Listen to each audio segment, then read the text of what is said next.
এই কথাটা স্যার কখনো বলতে দেওয়া হয় না। গত সরকারের আমলে 7 বিশিষ্টকে নিয়ে আমার একটা বই বেরিয়েছে, বাংলাদেশের বীরগাথা। এই বই আমি লাইনটা লিখেছিলাম বলে এই বইটা আমাকে প্রকাশ করতে দেওয়া হয় নাই স্যার। আচ্ছা, আমি কিছু বিতর্কিত অংশ দিয়ে শুরু করি স্যার। আসসালামু আলাইকুম প্রিয় বন্ধুরা, যারা দেশ বিদেশ থেকে আমার ভিডিওটা দেখছেন সবার প্রতি জানাচ্ছি আন্তরিক শুভেচ্ছা, অভিনন্দন ও আবার সালাম। আসসালামু আলাইকুম। 71 71-এর মুক্তিযুদ্ধকে আমরা বুকে ধারণ করি, পালন করি। অবশ্য আমিও করি। অবশ্যই 71 যদি না হতে আমাদের দেশ স্বাধীন হতো না। আমরা আজ পরাধীনতার গ্লানি বহন করতাম। কিন্তু ভাই 71-কে আমরা অনেকেই মুখে ধারণ করি, বুকে না।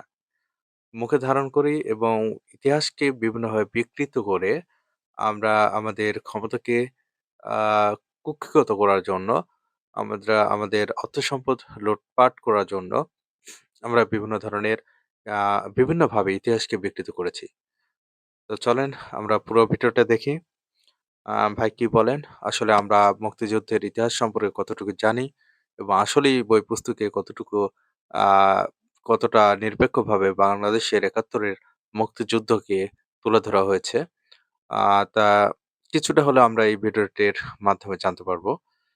তবে ভিডিওটি পুরোপুরি দেখার জন্য সবার কাছে অনুরোধ রইল। আমরা অবশ্যই ধৈর্য সহকারে শেষ পর্যন্ত দেখব। চলেন ভিডিওটা আমরা দেখতে থাকি। করি স্যার। সবার প্রথম হচ্ছে যে পাকিস্তান একটা রাষ্ট্র ছিল যেটা দুই দিক থেকে ভারতকে চেপে ধরেছিল। রাইট। এই ইউনিফাইড পাকিস্তানকে যদি স্ট্র্যাটেজিক্যালি ভাঙা যায় তাহলে স্ট্র্যাটেজিক অ্যাডভান্টেজ শুধুমাত্র ভারত পাবে। রাইট। এটা প্রকাশ্য দিবালোকের মতো সত্য। আমাদেরকে যে গল্পটা বারবার শোনানো হয় যে 1971 সালে হঠাৎ করে যুদ্ধটা শুরু হয়ে গেল, তারপরে একটা স্বাধীনতার ঘোষণা আসলো, যুদ্ধ হলো, আমরা জিতে গেছি।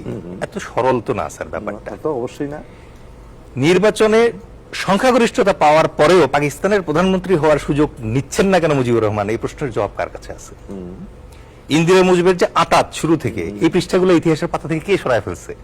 তারপরে আগরতলা ষড়যন্ত্র মামলা, আগরতলা ষড়যন্ত্র মামলা, এটা তো তারা তখন বলতো মিথ্যা। কারেক্ট, মিথ্যা মামলা। তো এটা কেন মিথ্যা বলতো কেন তখন? স্যার পলিটিক্যাল অ্যাডভান্টেজ নেওয়ার জন্য, এবং র তখন এত অ্যাক্টিভলি এই অংশটাতে কাজ করতে পারতো না। এবং আপনি আরো কিছু বিতর্কিত অংশ যদি দেখেন স্যার, প্রথম কথা হচ্ছে স্বাধীনতা যুদ্ধ শুরু হয়ে গেল, প্রথম পালায় গেলেন শেখ মুজিব স্বয়ং নিজেই। তিনি নিজে গিয়ে আত্মসমর্পণ করলেন, করে পূর্ব পাকিস্তানেও থাকলেন না স্যার, চলে গেলেন পশ্চিম পাকিস্তানে নিরাপত্তম আশ্রয়ে। একই সাথে নিশ্চিত করলেন তার ফ্যামিলি যেন আর্মির কাস্টডিতে থাকে, তার মেয়ের সন্তান নাতি যেন আর্মির সিএইচে জন্মগ্রহণ করতে পারে, এবং মাসোয়ারা উনি পেতেন, উনার কন্যা পেতেন, এবং কন্যার যে হাজবেন্ড ছিল ওয়াজেদ মিয়া উনিও পেতেন। তার মানে this was a very good settlement. Right, okay. এর ভেতরে বিপদে পড়লেন এক ইয়াং মেজর, নাম মেজর জিয়াউর রহমান। তাকে যখন জানজুয়া বললেন তার অধিনায়ক যে যাও ওই সোয়াত জাহাজ থেকে অস্ত্র খালাস করে নিয়ে আসো, আর ওইখানে যখন অ্যাম্বুশ বসায় রাখলেন তাকে মারার জন্য, ক্যাপ্টেন খালিক পিছন দিকে দৌড়ে গেল, গিয়ে বলল স্যার খবরদার ওখানে যান না, আপনাকে কিন্তু অ্যাম্বুশ করবে খালিকুজ্জামান স্যার। তখন গিয়ে মেজর জিয়া বলল উই রিভোল্ট। তার এখন তো হি ওয়াজ সিনসিয়ার। রাইট। তো এই সত্যগুলো আমরা বলি না, আমরা ওই সত্য বলি না, আমাদেরকে একটা ছবি দেখানো হয় স্যার যে একজন সৈনিক, 71 সালে একটা সৈনিক একটা বাঙালি লোকের লুঙ্গির ভিতরে উকি দিচ্ছে। আমাদেরকে এই ফ্যাসিস্ট হাসিনা এবং তার সরকার এবং তার কলুষিত বুদ্ধিজীবীরা দিনের পর দিন আমাদেরকে শিখাইছে এইটা হচ্ছে পাকিস্তান সেনা এবং বাঙালি মুসলমানই চেক করছে।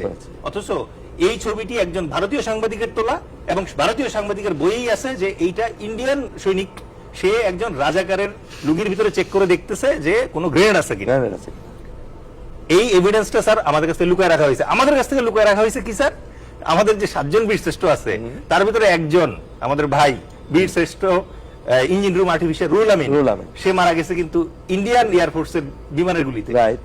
এই কথাটা স্যার কখনো বলতে দেওয়া হয় না। গত সরকারের আমলে 7 বিশিষ্টকে নিয়ে আমার একটা বই বেরিয়েছে, বাংলাদেশের বীরগাথা।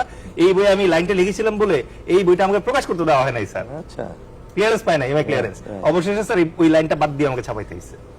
একইভাবে তো আরো 2 জনের বই বাজেয়াপ্ত করা হলো। একজন হলো একে খন্দকারের একটা বই দেয়াল, ওনার বইটা ছিল ঘরে বাইরে, ভিতরে বাইরে। আর আরেকটা বই লিখেছেন প্রখ্যাত ঔপন্যাসিক হুমায়ুন আহমেদ, তিনি লিখেছেন দেয়াল, একটা বই লিখেছিলেন। সেই দেয়ালে কিন্তু অনেক ঘটনা লেখা ছিল। এটা ছিল মুজাম্মেলের নিয়ে, যে একটা মেজর নাসিরের এবং একটা মেয়েকে ব্যাক করে নববধূ তাকে রেপ করে তাদেরকে হত্যা করা, এইগুলো লেখা ছিল বলে সেই বইটাও কিন্তু বাজেয়াপ্ত করা হয়, বাতিল করা হয়েছে। এবং সবচেয়ে বিতর্কিত যে ব্যাপারটা স্যার, আমার দেশের স্বাধীনতা যুদ্ধে আমরা জয়লাভ করেছি, আমাদেরকে বারবার একটা ছবি দেখানো হয় যে ছবিতে স্যার দুইজন সেনাপতি বসা, যেখানে একজন জেনারেল নিয়াজি, টাইগার নিয়াজি, তিনি তার নিজের 90,000 সৈন্যের সুরক্ষার জন্য আরেকজন জেনারেল অরোরার কাছে আত্মসমর্পণ করতেছে, এই কারণে যে উনি ভরসা পাচ্ছেন না যে মুক্তিযোদ্ধারা যেহেতু এখনো স্বাধীনতা এবং একটা সংগঠিত আর্মি না, সুতরাং জেনেভা কনভেনশন মানবে কিনা সেই নিশ্চয়তা নাই। এখন একটা সেনা প্রধান মানে বাহিনী প্রধান আরেকটা ফিল্ড কমান্ডারের কাছে আত্মসমর্পণ করছে, আত্মসমর্পণের ছবি কিভাবে আমার বিজয়ের ছবি হয়? ওখানে তো এমএজি ওসমানীর ছবি নাই, Z force commander, S force commander, K force commander, কারো অস্তিত্ব নাই।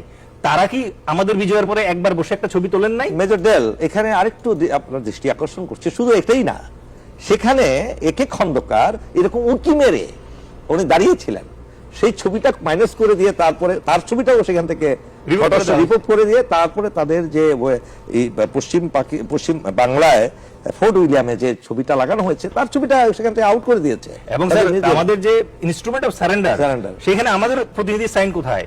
যদি এটা না থাকে, যদি বলে যে মিত্র বাহিনী গঠন করা হয়েছিল, তাহলে ওই ডকুমেন্ট আমি দেখতে চাই যে কোন ডকুমেন্টের মাধ্যমে অ্যালাইড ফোর্স গঠিত হয়েছিল। দ্বিতীয় বিশ্বযুদ্ধের অ্যালাইড ফোর্স কিন্তু স্যার সবার সিগনেচার আছে যে তারা অ্যালাইড ফোর্স, এবং আইজেনহাওয়ার তার কমান্ডার। কিন্তু ইন্ডিয়া কবে কখন কার সাথে স্যার এই সিগনেচার করেছিল যে তারা আমাদের মিত্র বাহিনী কমান্ডার? এই জাতীয় বিতর্কগুলো স্যার আমরা যারা ইয়াঙ্গার জেনারেশন আছি স্যার, আমাদের চোখে তো স্যার চশমা নাই স্যার, আমরা নির্মোহভাবে তাকাই। আমরা প্রশ্ন করি যে প্রায়ই দেখবেন যে ভারতীয়রা বলার চেষ্টা করে যে আমরা হেল্প না করলে তো স্বাধীনতা পেতি না। ইভেন আমি একজন রিসেন্টলি স্যার ইন্টারভিউ দেখলাম, একজন general, retired general of Indian army, উনি ইন্ডিয়ান কোর আর্টিলারি কোরের কমান্ডার ছিলেন।